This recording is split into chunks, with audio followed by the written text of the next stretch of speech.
गणपति नमः। जय माता दी। मित्रों, मैं आपको बृहस्पति देव के व्रत की कथा सुनाता हूँ। बृहस्पति देवता का व्रत वीरवार के दिन करना चाहिए।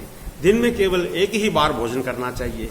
इस दिन पीले वस्त्र धारण करें और शंकर भगवान को पीली दाल चढ़ाए, चने की दाल चढ़ाए। बृहस्पति की कथा सुनकर ही भोजन करना चाहिए। इस व्रत के करने से विद्या, धन, पुत्र, अक्षय सुख प्राप्त होता है। उस दिन केले के वृक्ष की भी सादर पूजा करनी चाहिए, उस पर भी चने की दाल इत्यादि चढ़ानी चाहिए। मैं आपको एक सूक्ष्म कथा सुनाता हूँ।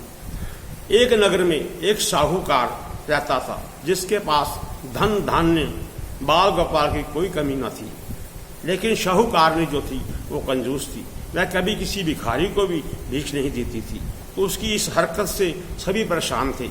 एक बार संयोग हुआ कि एक पहुंचे हुए सिद्ध पुरुष उस साहूकारनी के यहाँ भिक्षा मांगने पहुंचे। उस समय वह साहूकारनी आंगन लीप रही थी। अंत सिद्ध महाराज से कहने लगी कि महात्मा, इस समय तो मैं काम कर रही हूँ, मुझे अवकाश नहीं, आप फिर दर्शन दीजिएगा।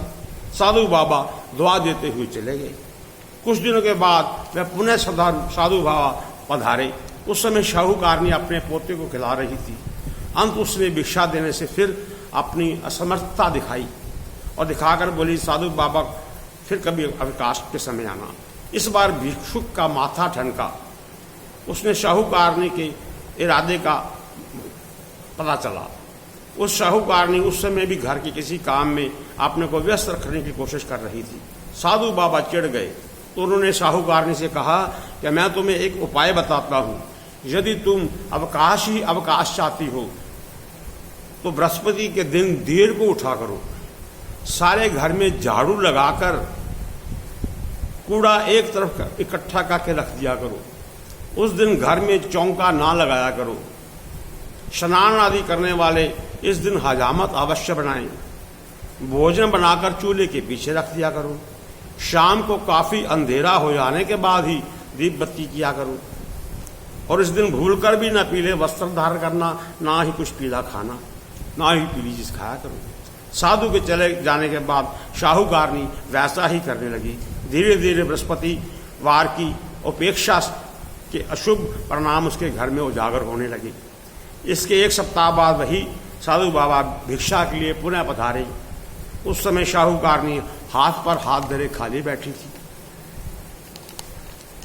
बाबा ने भिक्षा मांगी तो फूट फूट कर रोती हुई कहने लगी, यह महात्मा, मैं आपको भिक्षा कहाँ से दूं? अब तो घर में दर्शन के लिए भी अन्न के दाने नहीं हैं। साधु बाबा बोले, माई, तेरी माया समय में नहीं आती। पहले तेरे घर में सब कुछ था, मगर फिर भी तू भिक्षुक को भीख नहीं देती थी, क्योंकि इन दिनों घर के काम धंधों से तुम्हें फुर्सत नहीं थी। अब तो फुर्सत ही फुर्सत है, फिर भी तुम दान देने में आनाकानी करती हो। अब साहूकारनी को समझते हुए देर न लगी कि सामने खड़े बाबा सर्वज्ञ और सिद्ध पुरुष हैं। वह उनके चरण पकड़कर पिछले व्यवहार के लिए माफी मांगी और वादा किया कि यदि आपकी कृपा से घर में फिर धन धान्य भरपूर हो गया तो वह किसी भिक्षुक को खाली हाथ नहीं जाने देगी। साधु बाबा को दया आई और बोले कि बृहस्पति के वार को सुबह जल्दी उठकर स्नान आदि से निवृत्त होकर अपने घर का कोई आदमी हजामत ना बनाए। उस दिन विशेष रूप से भूखों को भोजन कराए। यदि तुम ऐसा करोगे तो जल्दी ही तुम्हारे दिन फिर जाएंगे। एक तुम्हारा घर एक बार फिर धन धन से भरपूर हो जाएगा। साहूकारनी ने वैसा ही किया। कुछ दिनों के बाद उसके अच्छे दिन लौट आए। जैसे दिन बृहस्पति जी ने उसके फेरे, वैसे ही सबके शुभ दिन शीघ्र लावे। बोल बृहस्पतिश्वर महाराज की जय। बोल बृहस्पति देव महाराज की जय।